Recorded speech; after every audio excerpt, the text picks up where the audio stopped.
Yo, this is Jay for Straight Smoke Gaming, and in today's video, we're going to be continuing the series that we started not too long ago, going over the 3 things that your favorite NFL team should do. If you're a fan of the NFC West, this is the video for you. We're going to be going over the Rams, Seahawks, 49ers, and Cardinals. This was once one of the most competitive divisions, best division of football. Now, not so much, kind of need to do some retooling for some teams. So let's go ahead and get into it, starting with the LA Rams. This was the team that made the playoffs for them. My favorite team. Previous record, they went 10-7. Winning record, made playoffs. Not really that good, though. 7 losses is a lot. They had $38 million. That's the 15th most cap that is available for them to use. They could free up more by restructuring, cutting, and things like that. The number one thing I think they need to do is add some vets on the defense. When you look at the Rams defense, the main pieces, you got Verse, Fisk, Byron Young, a lot of these guys that were there last year, Kobe Turner, and they were rookies. So especially on the defensive line, this team is young. I feel like it would be a good idea to get a vet, whether he's good, whether he's one of the more back-end guys. I feel like a vet would be important for this team on the defensive side of the ball. I'm not saying go out and sign the most expensive veteran, but like Bobby Wagner, for example, if you could get a guy like Bobby Wagner, now he's not what he was, but a good guy that can come in and lead and still play at a pretty good level, I think that would be a good move for the Rams and for the future moving forward. Number 2 is going to be get Blake Corum more involved. Don't get me wrong, Kyron's really good. I love Kyron. He just fumbles a lot. And you used early pick to take Blake Corum, so I don't really see the point in not using him. You used an early pick on him. You might as well use him. Blake Corum's a good running back. We've seen it in college. Really didn't get a chance at all his rookie year. I think with him and Kyron as a two-headed monster, it'll be a lot better. And who knows, maybe if you take away some touches from Kyron Williams, we see less fumbles, and that'll help us. Essentially, fumbling and turnovers was the reason we lost in the playoffs. So, I think Blake Corum getting involved more would help the team. And number 3 is going to be prepare for life after Matt Stafford.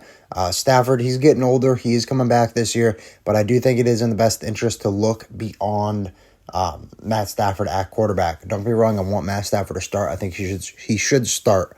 But I think it's good to get a rookie quarterback sign up, kind of like what the Packers did with Jordan Love. Take a guy that can sit and learn, because Matt Stafford's a good quarterback. You want a mentor like that. And when you have one on your roster and they're getting older and they're playing, it just makes sense to get a guy, because you don't want to be in a situation like what the Steelers are in, where they can't find a guy. They go from Big Ben to a bunch of bad quarterbacks. So that's why I think that they should prepare and get a quarterback.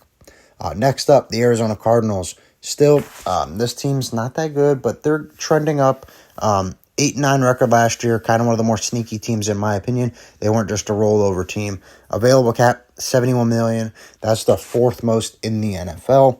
And, they got a lot of money. There's not a lot of There's not a lot of people that are 100% set in stone. They are playing for you at this position. So you could do a lot with this team through the draft and free agency. The number one thing, I think they need to get Trey Benson more involved, similar to what the Rams had with Blake Corum. They took Trey Benson early. They used an early pick on him that they could have used somewhere else. It doesn't make sense to not use him. You got to get him involved, especially if you see what he is and he's good and he can do everything that James Conner can do. Why wouldn't you move off of James Conner and save money there? So I think that would be in the best interest. See what they got with Trey Benson. If it's not good, whatever, you tried it. If it is good, now you got a two-headed monster. James Conner's a good running back. He is getting older, and you know how running backs are nowadays, where you could get a cheap guy and still be really good. Look at the Chiefs. So I just think it would be important to see what they got with him. Number 2, improve the defense in all aspects. There's not really a star on this defense other than Budda Baker. This defense is really lacking star talent, and it's interesting to me because they got a defensive-minded head coach, so it's weird that they haven't really tried to address the defense since he's been there. I think through the draft, this would be a perfect time for them to do it this year, and through free agency, because they got a lot of money. I just think getting a star that can go out and make plays for you would help this defense tremendously, and they would make a lot more plays and make it a lot easier on the offense. Number 3 is going to be improve the offensive line. There's nothing wrong with adding offensive line depth. Personally, I don't know much about the Cardinals' offensive line. I don't think they're that good, though. So if you want to improve them, that's fine. If you want to get depth pieces, that's fine. However you want to improve this offensive line, I just think that needs to be done. It's common sense if you give Kyler more time to throw the ball. If you give James Conner better holes to run through or Trey Benson better holes to run through, you should have better numbers. So that's why I have improved offensive linemen, whether it's through the aspect of getting depth or getting better players. I just think that would be the smart move for the Arizona Cardinals to do for number 3. Next up, the San Francisco 49ers. Previous record, they went 6-11, had a lot of injuries this year, so down year for the 49ers. Available cap is going to be at $48 million. That's the 8th most. Number one thing that the 49ers need to do is they need to figure out what they're going to do with Brock Purdy.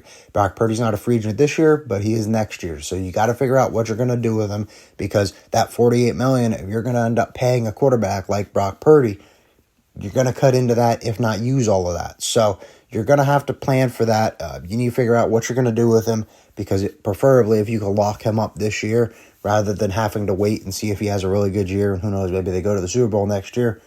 That's not going to be good. So it's going to be hard to pay him. So figure out what you're doing with him. If you're going to try to find a new guy that will be a little bit cheaper, that's okay. You just got to kind of figure that out, so that way you can just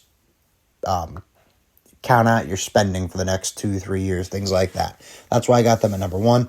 Number 2 is re-sign some key free agents, especially on the defensive side of the ball. Travarius Ward, I believe, is a free agent. I believe Hargraves is a free agent. Those are just 2 of them, but when I was looking at the list, there's a lot more. So go ahead, re-sign some of those free agents, especially on the defensive side of the ball, because your defense wasn't really that good last year, so you can't really afford to lose the big names and the good players on the defensive side of the ball and expect it to be better. That's going to be a lot to ask. And number 3 is going to be best available in the draft. I don't care if it's offense. I don't care if it's defense. Whatever fits your team best, that's what you take. Don't get me wrong. This 49ers team, it's still good. Still a good roster. You got Nick Bosa. You got Purdy. You got your wide receivers locked up. You got your tight end locked up. You got your running back locked up.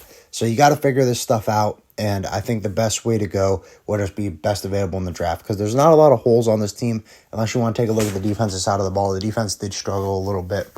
But, if you're not signing Brock Purdy, you could address that through free agency with your $48 million in cap. So I'd say the 49ers are in a good spot. The only thing that sucks for them is they don't have Brock Purdy locked up long term, and that means their window for winning is normally getting slimmer and slimmer, just because it's hard to field a competitive roster when you're paying a quarterback a lot of money. So that's why it's interesting with the 49ers, because they got an interesting spot.